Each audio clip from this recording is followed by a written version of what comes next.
iGyaan.in, and today we're going to be unboxing and checking out the new Karbonn S5 Titanium from, well, Karbonn.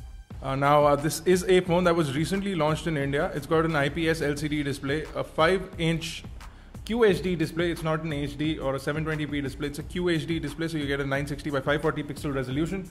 But you do have a quad-core chipset on the inside, which is supposedly made by MediaTek, and it's not a Qualcomm chipset. The price on the box is 13,990 rupees, but you can get it in the market for a little bit cheaper.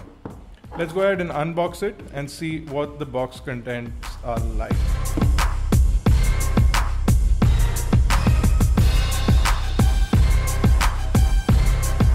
So, top open sort of packaging over there. The first thing inside the box is the S5 Titanium. I'm going to put it aside for the time being.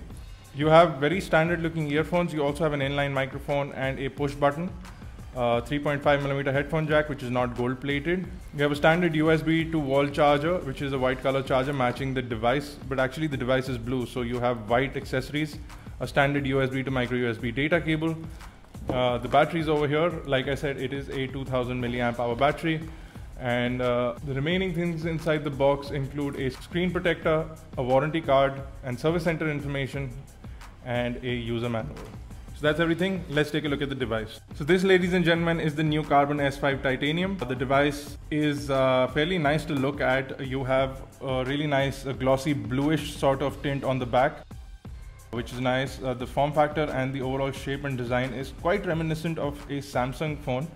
So you would easily mistake it for, say, a Galaxy S3 or even an S4 in terms of design value. We talk about the specs. You have a front-facing 2-megapixel camera along with the earpiece. Like I said earlier, a 5-inch 540 by 960 pixel display, so 540 by 960. You have 3 touch capacitive buttons at the bottom. If you look at the right of the device, you have the power lock and unlock button, and you have a small tab over here to pull out the back panel.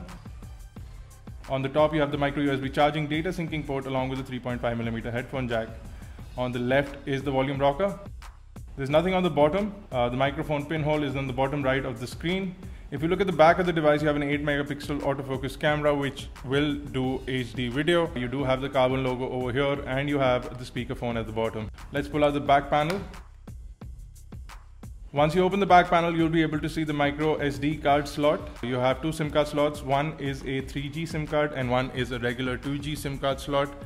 If we talk about the internals of the device, you have 1GB of RAM and 4GB of inbuilt storage. You can add a micro SD card up to 32GB. Let's pop in the battery and turn on the device. So we have a really nice display over here, guys. Really nice viewing angles on the display. To show you the lock screen, you have a very generic sort of looking lock screen. You can go directly to Google Now, the camera, or unlock the device. Once you do unlock the device, you can see the notification panel. You have quick toggles over here. I can also adjust brightness according to requirement. I can also put it in auto if that is what I need. If I come to About phone, you can see that we are running Android 4.1.2. And if I show you the dialer, we have a very stock looking dialer, no special things over there. That's the contact list. If I go into messages, again, I feel that it's going to be a stock messaging panel. You have the stock keyboard, no real customizations there, except you can select which SIM card you want to send the message by. In the notification panel, you also get your card information at the bottom, and these are scrollable widgets, so I can scroll left or right if I customize these, I believe. Let's open up the internet browser.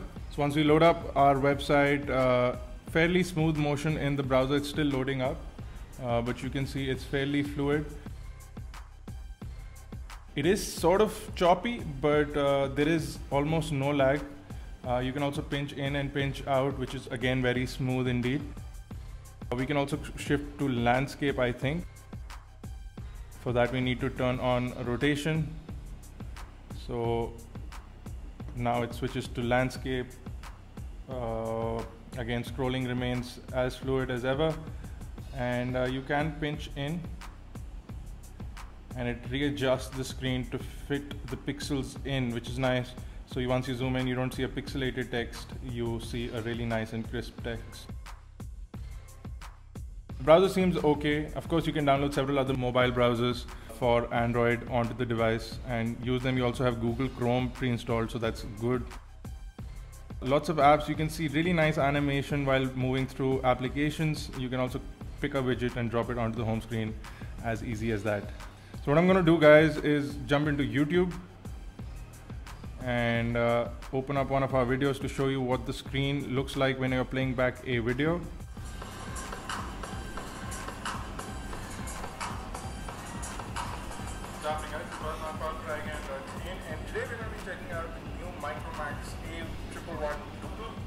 So viewing angles are fairly decent. I do see a bit of darkening from the extreme edges.